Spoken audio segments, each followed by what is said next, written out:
खुल जाएंगे आपके सारे रास्ते। परीक्षा में सिलेक्शन ले तो सही, जीवन में सब होगा हासिल। तू सिलेक्शन की जिद पर अड़ तो सही।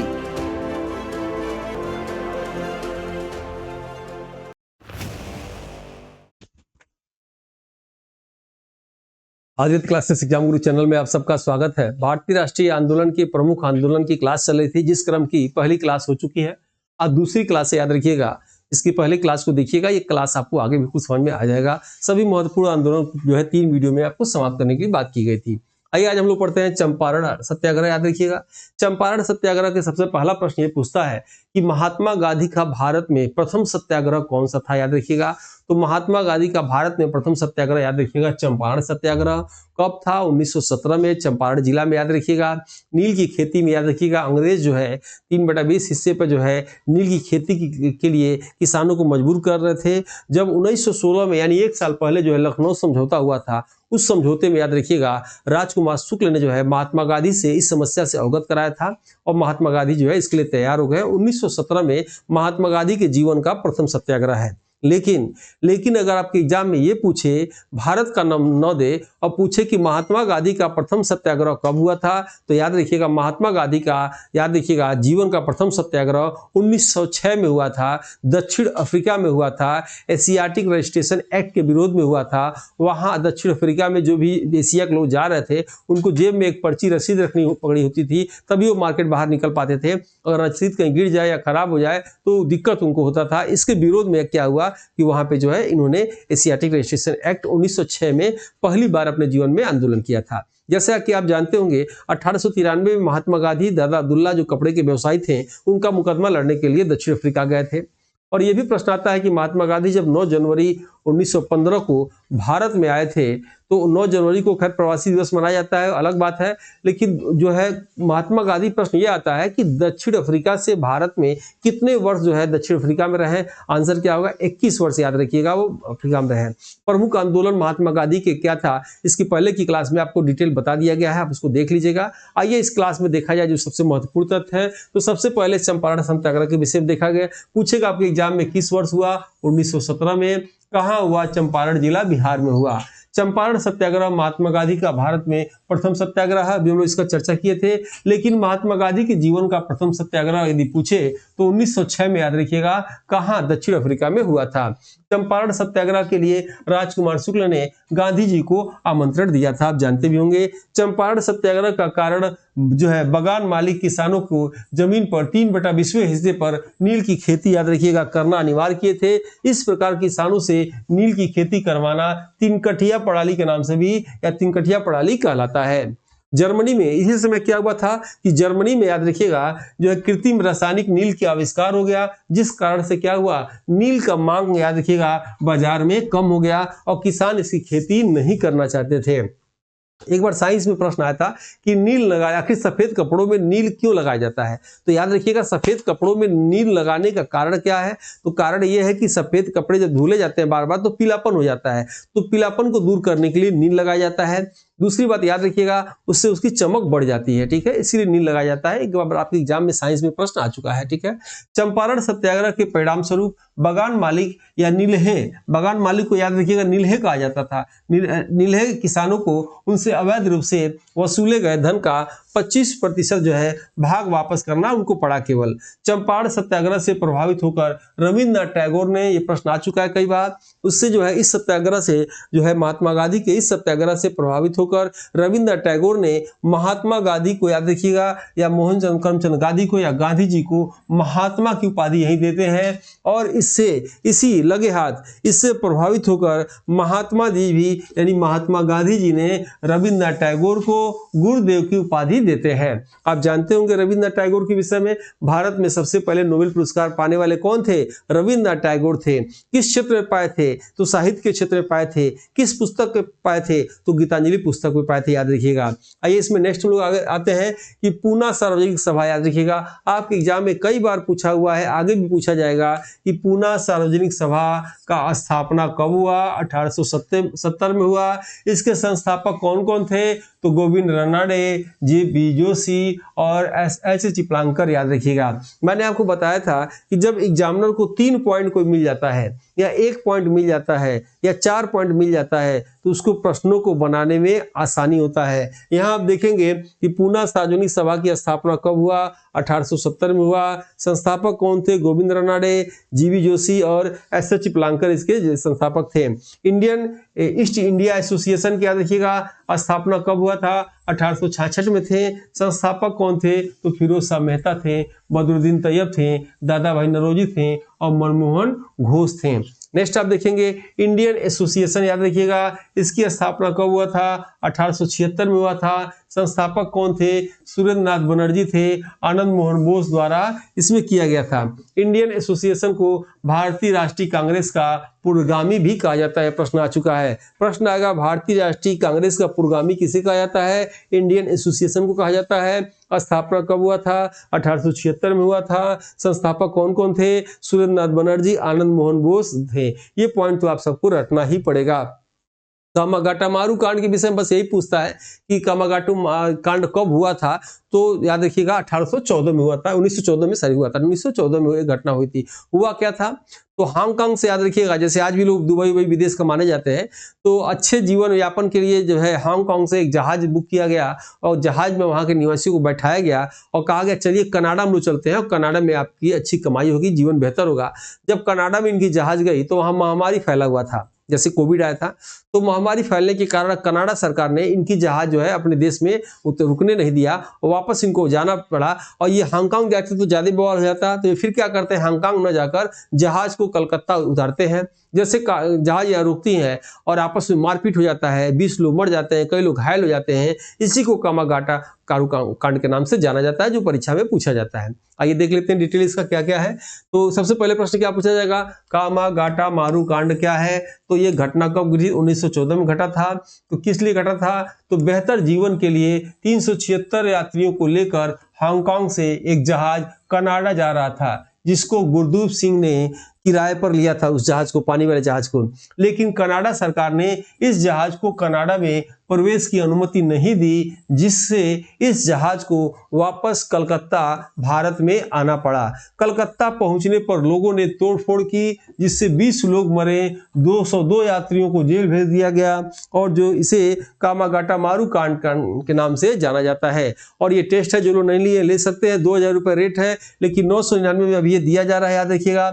999 में इससे फायदा क्या होगा आपको? एक तो पर डे 9 से 11 टेस्ट होता है, आपको अपना रैंक देखने को मिलेगा। दूसरा जो है सभी पीडीएफ इसमें मिल जाएंगे आपको, video classes, theory classes, solve paper, weekly test आपको इसमें मिलेगा। खास तौर पर यह टेस्ट एलटी ग्रेड, जीआईसी प्रवक्ता, जीडीसी के लिए बनाया गया है, लेकिन किसी भी आप जीएस पेपर की तैयारी करते हो उसके लिए आप ले सकते हैं। ये टक्कर बैच प्ले स्टोर से डाउनलोड कर सकते हैं, आदित्य क्लासेस एग्जाम गुरु, और जो है डिटेल इसमें फ्री टेस्ट पड़ा हुआ है, आप देख सकते हैं और आपको अच्छा लगे तो आप ले सकते हैं, ठीक है। और इस नंबर पे या तो फार टेस्ट लिखेंगे तो आपको उसकी लिंक भेज दी जाएगी।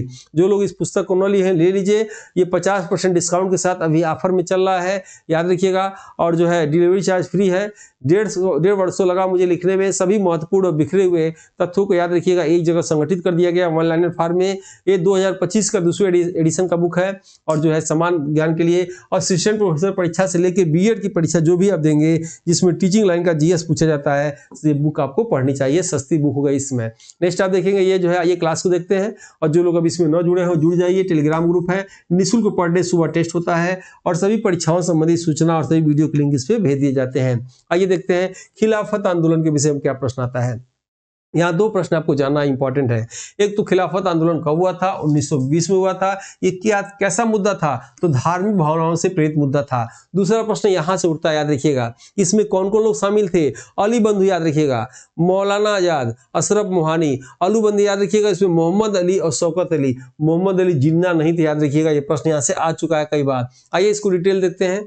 जो है धार्मिक आंदोलन से प्रेरित यह मुद्दा था खिलाफत आंदोलन। इसके परिणाम स्वरूप 1919 ईस्वी में अखिल भारतीय खिलाफत कमेटी का गठन किया गया, जिसमें शामिल थे अली बंधु में दो लोग का नाम याद रखना है, मोहम्मद अली और शौकत अली। उसके बाद मौलाना आजाद और अशरफ मोहानी, 3 लोग इसमें शामिल थे, याद रखिएगा। नोट कर लीजिएगा, नोट हमेशा एग्जाम में पूछा जाता है, याद रखिएगा। इसको मैं अलग कर देता हूं। अखिल भारतीय खिलाफत कमेटी का गठन में मोहम्मद अली जिन्ना शामिल नहीं थे, अभी हमने आपको बताया, याद रखिएगा, ये प्रश्न आ चुका है। अखिल भारतीय खिलाफत कमेटी की नवंबर 2019 में गठन जो है और अध्यक्ष महात्मा गांधी इसमें चुने गए थे। 1920 में इलाहाबाद में खिलाफत समिति की बैठक होती है, जिसका नेतृत्वकर्ता गांधी जी होते हैं, याद रखिएगा। खिलाफत समिति के का कांग्रेस द्वारा विरोध किया गया और जिन्होंने विरोध करके अपना स्टेटमेंट दिया वो आपकी परीक्षा में पूछा जाता है। जैसे पहला पूछता है क्या जिन्ना का कथन था, क्या जिन्ना का कथन था कि धर्म का मामला है, धर्म को राजनीति से मत जोड़ो। दूसरा मदन मोहन मालवीय का क्या आता है स्टेटमेंट, कांग्रेस के किसी भी प्रकार की भागीदारी का विरोध किया। तीसरा सी आर दास का क्या आता है कि देश बंधु, परंतु याद रखिएगा तीसरा आता है जो है सी आर दास को याद रखिएगा देश बंधु कहा गया, इनको उपाधि दी गई है, लेकिन दीन बंधु की उपाधि याद रखिएगा CF एंड्रूज को दिया गया है। ये भी महत्वपूर्ण प्रश्न है, आपके एग्जाम में पूछे दीन बंधु की उपाधि किसे दी गई है, CF एंड्रूज को। आपके एग्जाम में पूछे देश बंधु की उपाधि किसे दी गई है, सी आर दास को। और ये तीनों लोग विरोध किए थे, जिन्ना, मदन मोहन मालवीय और सी आर दास, याद रखिएगा। दोनों लोग का कथन आप देख लीजिएगा। 1920 ईस्वी में नागपुर के अधिवेशन में असहयोग आंदोलन का प्रस्ताव अंतिम रूप से पारित किया गया था। ठीक है, अब हम लोग आते हैं असहयोग आंदोलन, याद रखिएगा 1920, निश्चित ही इससे प्रश्न आते हैं, याद रखिएगा।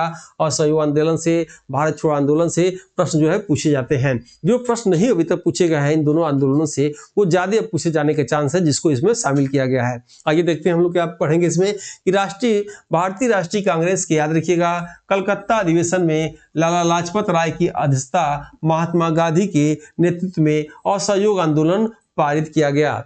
असहयोग आंदोलन में विदेशी वस्त्रों और उपाधियों का, न्यायालयों का, शिक्षण संस्थानों का बहिष्कार किया गया।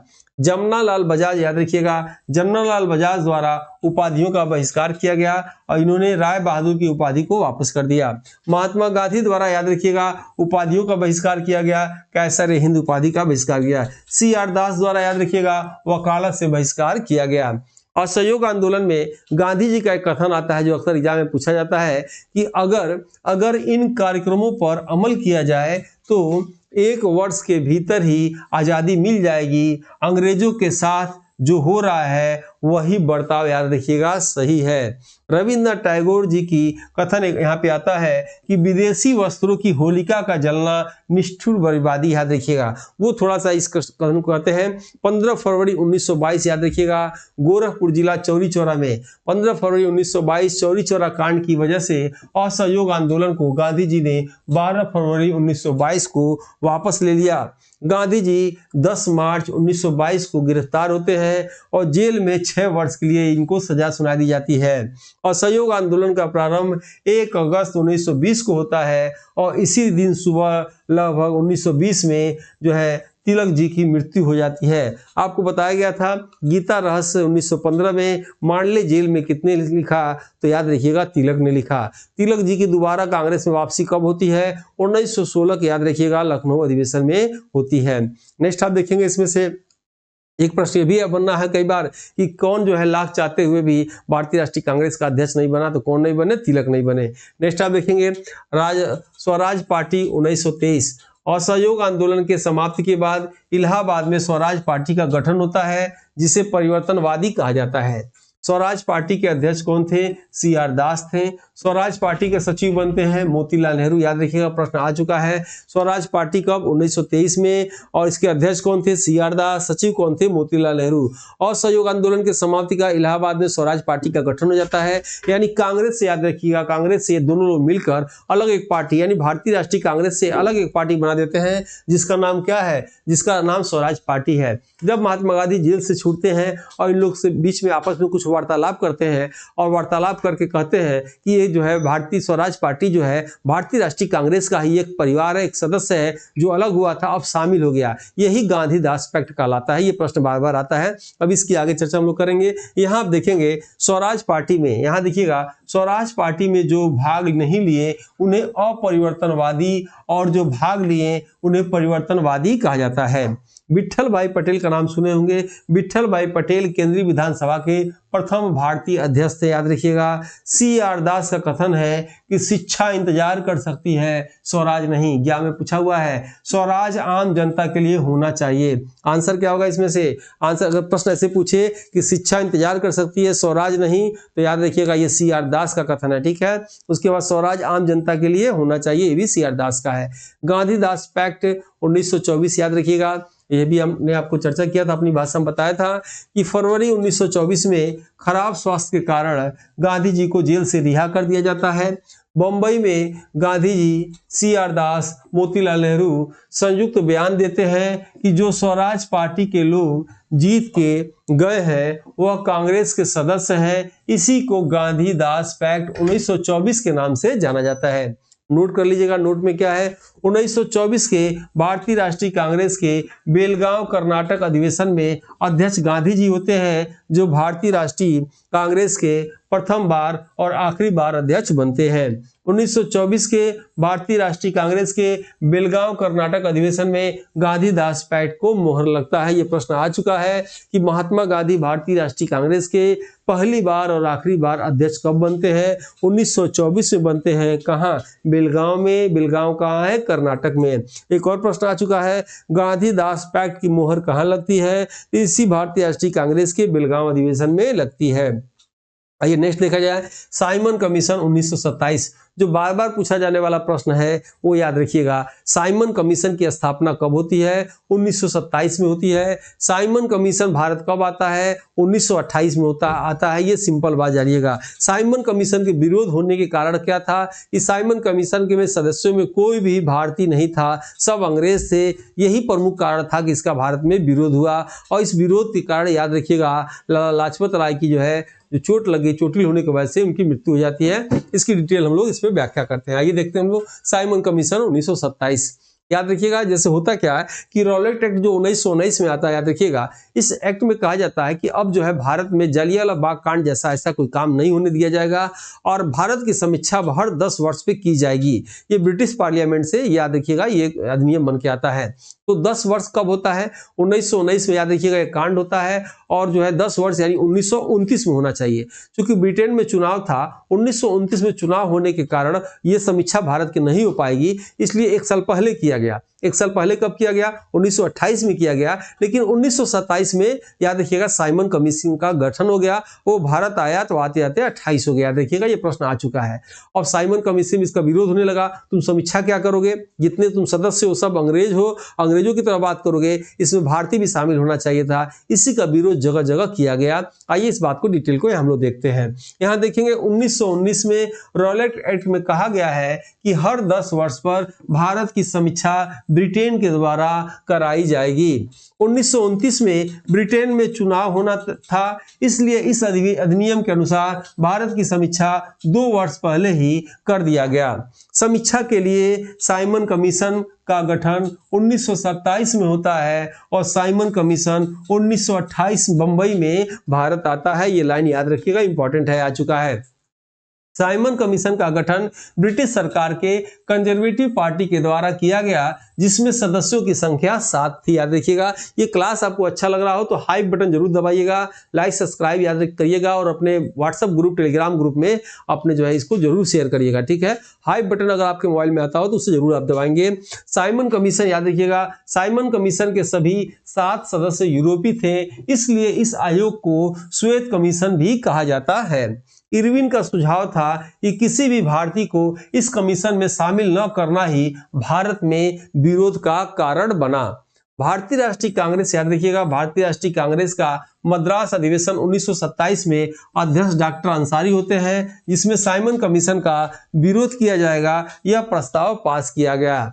साइमन कमीशन का विरोध बंबई में 1928 में हुआ, जिसमें साइमन गो बैक के नारे लगे। इंपॉर्टेंट है, 1928 में याद रखिएगा। यहां देखिए क्या कहानी होती है। 1928 में लाहौर में याद रखिएगा विरोध करने वाले लाला लाजपत राय पर अंग्रेज ऑफिसर स्कॉट ने लाठी मार दिया। लाजपत राय का कथन आता है कि मेरे सर पर मारी गई हर लाठी का आखिरी कील होगा भारतीय स्वतंत्रता पर। ये आ चुका है। ये प्रश्न कैसे आएगा? निम्नलिखित में से यह कथन किसके द्वारा कहा गया? निम्नलिखित में से यह कथन किससे संबंधित है? याद रखिएगा, 4 ऑप्शन देगा, उसी में से एक छांटना रहेगा कि साइमन कमीशन के विरोध से संबंधित है। आइए नेक्स्ट देखते हैं। सर पर लाठी लगने से कुछ दिन बाद लाला लाजपत राय की मृत्यु हो जाती है, जिसका बदला याद रखिएगा भगत सिंह लेते हैं। अगर आपसे पूछा जाए उदास भारत अनहैप्पी इंडिया किसने लिखा, यदि आपसे पूछा जाए गीता रहस्य किसने लिखा, दोनों का उत्तर कमेंट बॉक्स में आप देंगे। इस क्लास का फीडबैक भी दीजिएगा। ये क्लास डेली याद रखिएगा, आपको दोपहर 1 बजे हिस्ट्री की मिलती है और 5 बजे ज्योग्राफी की मिलती है। सुबह 8 से 9 लाइव क्लास चलता है, उसमें जरूर आप सबको आना चाहिए, आपकी जानकारी उसमें बढ़ेगी। लाला लाजपत राय की मृत्यु पर गांधी जी का कथन आता है कि भारतीय सौरमंडल से एक सितारा डूब गया। याद रखिएगा, ये प्रश्न ये भी आ चुका है, भारतीय सौरमंडल से एक सितारा डूब गया किसका कथन है? तो महात्मा गांधी के कथन है। किसके लिए? लाला लाजपत राय के लिए है। विरोध करने पर साइमन कमीशन वापस ब्रिटेन चला गया। नेहरू रिपोर्ट, आइए देखते हैं नेहरू रिपोर्ट 1988। इसको पहले समझा जाए। याद रखिएगा, नेहरू रिपोर्ट आए तो आप पंडित जवाहरलाल नेहरू मत समझिएगा, मोतीलाल नेहरू समझिएगा। ये भी एग्जाम में आ चुका है, ठीक है। मोतीलाल नेहरू ने 1928 में अपना रिपोर्ट दिया था, ठीक है। और ये रिपोर्ट में मतभेद होने के कारण ये पास नहीं हो पाया। और बिल्कुल जो है यहीं से कहा जाए तो शुरुआत मोतीलाल नेहरू ने किया था। जो अंग्रेज क्या करते थे, फूट डालो और राज करो की नीति करते थे। डोमिनियन स्टेट की बात करते थे। डोमिनियन स्टेट में किसकी बात करते थे? वो कहते थे कि आप जैसे राजाओं को शुरू से बंगाल में, कलकत्ता में जब राजाओं को उन्होंने लालच क्या दिया कि आप किले के अंदर राज करो, किले के अंदर स्वतंत्र हो, जो चाहे वो करो, पहले की तरह राजा बने रहो, बाहर से हम रक्षा कर रहे हैं, बाहर की व्यवस्था देख रहे हैं, बाहर की व्यवस्था हमारा ही रहेगा। ठीक वैसे ये भारत में भी लागू करते हैं। कहते हैं कि मैं ऐसा है कि राज्य बना दे रहा हूं कि भारत का राज अंदर का तुम लोग के नियम के अनुसार रहेगा और भारत के बाहर मैं देखूंगा, अंदर तुम लोग देखो। और उसके बाद उन्होंने एक और बात कहते हैं कि भारत के अंदर यदि कोई राज्य, कोई जिला, कोई राजा चाहे तो अपना देश बना के भी रह सकता है। ये बात बिल्कुल समझ में नहीं आती है। और मोतीलाल नेहरू देखिए इस रिपोर्ट में क्या क्या बातें कहते हैं। मुस्लिम लीग के विषय में कुछ समझ में बातें नहीं आती हैं, तो आइए इसको डिटेल में देखा जाए। 28 अगस्त याद रखिएगा, 28 अगस्त 1928 को मोतीलाल नेहरू की अध्यक्षता वाली समिति में एक रिपोर्ट प्रस्तुत किया गया, जिसे नेहरू रिपोर्ट के नाम से जाना जाता है। नेहरू रिपोर्ट को संविधान का मसौदा या खाका भी कहा जाता है। भारतीयों द्वारा अपने संविधान का मसौदा प्रथम बार 1928 में तैयार किया गया, जिसकी सिफारिश निम्नलिखित है। याद रखिएगा, नेहरू रिपोर्ट में औपनिवेशिक स्वराज, डोमिनियन स्टेट की मांग की गई। याद रखिएगा, आंतरिक मामलों को भी भारतीयों को दीजिए और वह मामलों को अपने पास रखें, यही डोमिनियन स्टेट कहलाता है। भाषा के आधार पर प्रांतों का गठन करें और नागरिकों के मूल अधिकार को प्रतिपादित किया जाए। पृथक निर्वाचन मंडल को अस्वीकार कर दिया गया। जिन्ना फार्मूला देखिएगा, जिन्ना फार्मूला 1988 में भी आता है। नेहरू रिपोर्ट में मुस्लिम समुदाय को पृथक निर्वाचन मंडल की सुविधा न दिए जाने के कारण मुस्लिम लीग के नेता मोहम्मद अली जिन्ना 14 मांगों की सूची तैयार की, जिसे जिन्ना फार्मूला या जिन्ना का 14 सूत्री फार्मूला के नाम से जाना जाता है। आपके एग्जाम में पूछे जिन्ना हाउस कहाँ है तो क्या आंसर देंगे? बंबई में है। आपके एग्जाम में पूछे मोतीलाल नेहरू का आनंद भवन कहाँ है तो प्रयागराज में है, और उसे स्वराज भवन के नाम से भी जाना जाता है। याद रखिएगा। आइए इसमें नेक्स्ट देखते हैं। मुस्लिम लीग की स्थापना कब होता है? ढाका में होता है, नवाब सलीमुल्लाह के नेतृत्व में 1906 में होता है। प्रश्न आ चुका है। मुस्लिम लीग के प्रथम अध्यक्ष कौन थे? वकार उल मुल्क मुश्ताक हुसैन थे। मुस्लिम लीग के संस्थापक अध्यक्ष कौन थे? नवाब सलीमुल्लाह थे। मुस्लिम लीग के स्थापना का उद्देश्य क्या था? मुसलमानों को राजनीतिक अधिकारों की रक्षा करना था। बारदौली सत्याग्रह, यह भी 1928 में होता है। क्या इसमें होता है? बारदौली याद रखिएगा, गुजरात में किसानों ने अंग्रेजों के द्वारा बढ़ाए गए 30% कर को न देने के लिए सत्याग्रह किया था। याद रखिएगा। और इसमें नेतृत्व किसने किया था? वल्लभ भाई पटेल ने किया था। और जब ये सफल हुआ तो वहां की महिलाओं ने सरदार वल्लभ भाई पटेल को सरदार की उपाधि दे दिया था। याद रखिएगा, एकता पुरुष के नाम से जाना जाता है। 31 अक्टूबर को याद रखिएगा जो है राष्ट्रीय एकता दिवस मनाया जाता है। आइए हम लोग देखते हैं इसमें आगे। बरदौली गुजरात के किसानों ने अंग्रेजी सरकार द्वारा बढ़ाए गए 30% कर न देने के लिए प्रस्ताव किया, जिसका नेतृत्व वल्लभ भाई पटेल ने किया। बारदौली सत्याग्रह के परिणाम स्वरूप लगान को 30% से घटाकर 6.3% अंग्रेजी सरकार ने कर दिया। बारदौली सत्याग्रह सफल होने के बाद बारदौली की महिलाओं ने वल्लभ भाई पटेल को सरदार की उपाधि दिया। अब हम लोग आते हैं कांग्रेस का लाहौर अधिवेशन 1929। याद रखिएगा, इससे भी जो है आजादी के कंटेंट इसमें जुड़े हुए हैं। 1929 में याद रखिएगा लाहौर अधिवेशन, रावी नदी याद रखिएगा, रावी नदी को पारसरी नदी भी कहा जाता है। भारत का प्रथम युद्ध दसराज का युद्ध कहाँ हुआ था? तो इसी रावी नदी के किनारे हुआ था। याद रखिएगा, रावी नदी के किनारे अध्यक्ष चुने गए गांधी जी, लेकिन गांधी जी ने अध्यक्ष बनाया पंडित जवाहरलाल नेहरू को। एक बात याद रखिएगा, भारतीय राष्ट्रीय कांग्रेस के 1929 ईस्वी के लाहौर अधिवेशन में अध्यक्षता पंडित जवाहरलाल नेहरू ने किया, जिसमें पूर्ण स्वराज की मांग किया। कांग्रेस का लाहौर अधिवेशन 1929 में यह निश्चित किया गया कि प्रत्येक वर्ष 26 जनवरी को सांकेतिक स्वाधीनता दिवस मनाया जाएगा। आप ये भी जानते होंगे भारत का संविधान अंगीकृत कब किया गया? 26 नवंबर 1949 को याद रखिएगा भारतीय संविधान बना के रेडी कर दिया गया, लेकिन लागू कब किया गया? 26 जनवरी 1950 को। क्यों? क्योंकि 26 जनवरी को ही याद रखिएगा जो है रावी नदी के तट पे नेहरू द्वारा झंडा फहराया जाता था, जिसे स्वाधीनता दिवस नाम दिया गया था।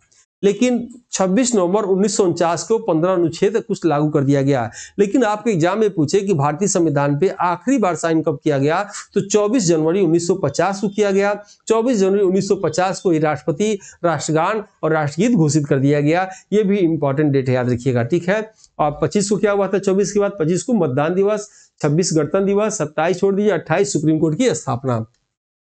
आइए नेक्स्ट लोग देखते हैं गांधी इरविन समझौता 1931।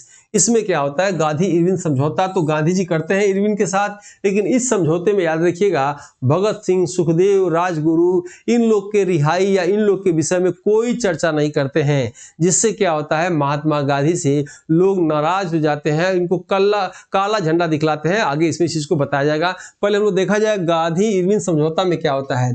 5 मार्च 1931 को दिल्ली में गांधी इरविन पैक्ट हुआ, जिसे दिल्ली पैक्ट के नाम से जाना जाता है। गांधी इरविन समझौता निम्नलिखित है, याद रखिएगा। सविनय अवज्ञा आंदोलन को समाप्त करने के लिए गांधी जी तैयार हो गए। कांग्रेस द्वितीय गोलमेज सम्मेलन में हिस्सा लेने के लिए तैयार हो गई। सभी राजनीतिक बंदियों जिनके विरुद्ध हिंसा का आरोप नहीं था को रिहा करने की सहमति बनी। विदेशी कपड़ों और शराब की दुकानों पर शांतिपूर्ण धरना देने का अधिकार दिया गया। केवल घरेलू कार्यों के लिए नमक बना सकते हैं, याद रखिएगा। इसमें समझौता हुआ, नोट कर लीजिएगा, नोट से एग्जाम में प्रश्न आते हैं। इंपॉर्टेंट क्या है, ध्यान से देखिएगा।